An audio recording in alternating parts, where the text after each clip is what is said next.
প্রিয় শিক্ষার্থী ও সকল দর্শকদের জানাচ্ছি আসসালামু আলাইকুম।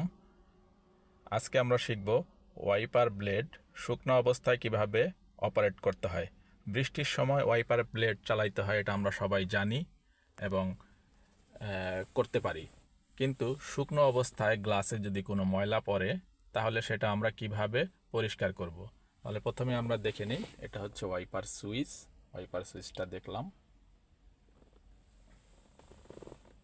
এখন আমরা প্রথমেই গ্লাসে দেখেন আপনারা শুকনো আছে, শুকনো গ্লাসে আগে পানি ছিটিয়ে নিতে হবে। পানি ছিটানোর জন্য এই ওয়াইপার সুইচটাকে আমি সামনের দিকে টান দিব, দেখেন আপনারা। আবার টান দিব, আবার পানি আসবে, আবার টান দিব, আবার পানি আসবে। আমি যতক্ষণ টান দিয়ে ধরে রাখবো ততক্ষণ পানি মারতে থাকবে। আর যদি শুধুমাত্র ব্লেডটাকে অপারেট করতে চাই, ওয়াইপার ব্লেডটাকে, তাহলে নিচের দিকে টান দিব।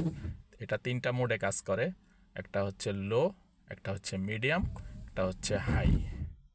তো আমরা আজকে এ পর্যন্তই শিখব। ধন্যবাদ।